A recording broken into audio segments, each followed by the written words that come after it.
want to stay away from personal acrimony. Let's have issue-based acrimony. Let's not speak over each other. Let's avoid all personal acrimony. I invite Sanju out here. I will invite one by one, panelists, and I think we'll all speak. We'll open up to calls. I congratulate everyone. Irsan Trivedi supports the AAP. Tanveer Ahmed was with the JDS now. Independent political analyst Renu Mittal is anti-BJP in her views. Right-leaning political analyst Rajat Sethi, Rashmi Sawant, right-leaning. We'll have Sonal Mansingh join us in some time. And Sanju Verma, there was this element of suspense till earlier in the day. What does this mean to you as a woman politician? Complete game changer. It took 26 years. What's the headline in your view? Arnab, I think you've known me for a while now, and I have for all practical purposes been a corporate head honcho, having worked in some of the biggest bulge bracket firms, be it JP Morgan, Phillip Capital, HDFC Securities, and I held leadership positions. And I kid you not, when I told my family I'm taking the plunge into politics, the immediate reaction was, why? This is not a territory, an area where you are supposed to get into. You've been a super achiever in the corporate sector. You've been an investment banker. And my entire family, my siblings, everybody, my cousins, they are all, investment bankers and top-notch ones in their own right.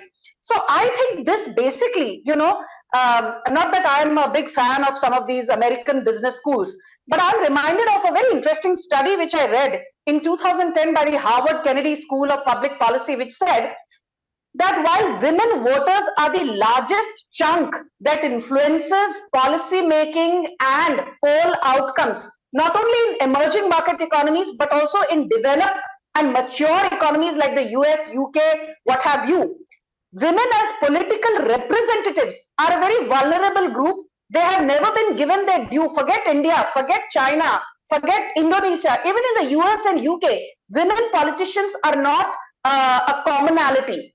And it said that that is because the entire political system across countries is patriarchal, and it always, endorses the alpha male.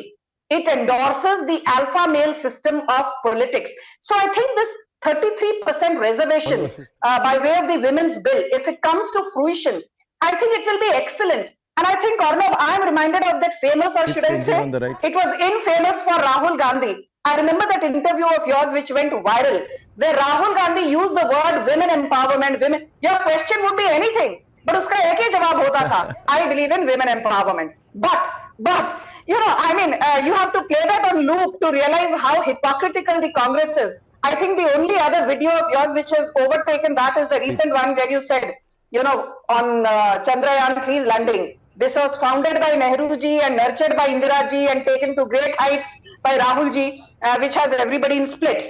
But keeping aside the light-hearted banter, on a more serious note, I just want to tell you this. Today, from K.C. Venugopal to Sonia Gandhi telling Adhir Ranjan Chaudhary, carry on, carry on, carry on, carry on, carry on.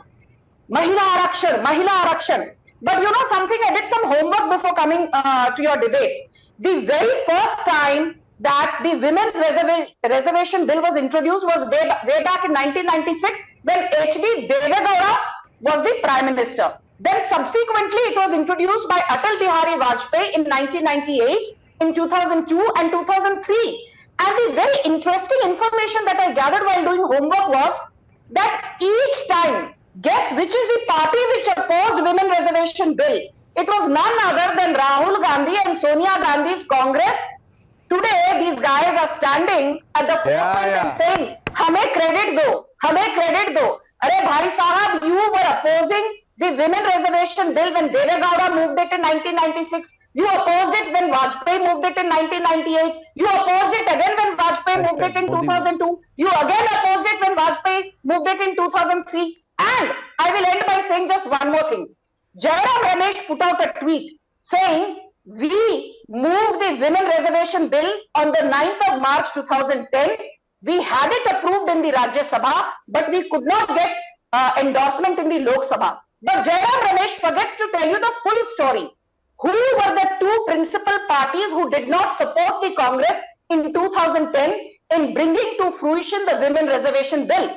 Was it the BJP? No. Mr. Jairam Ramesh, it was the Samajwadi Party and the RJD. Today you have formed a Thagbandiya alliance, a Ghamandiya alliance with the Samajwadi Party and the RJD, the two principal opposition partners to the Women Reservation Bill in 2010. So yes, the credit does not go to the Congress, the credit goes to BJP because at least it is forging a consensus.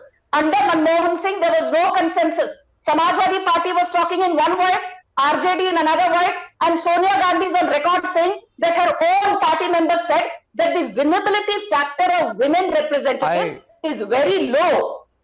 But today Modi has managed to bring because factions together.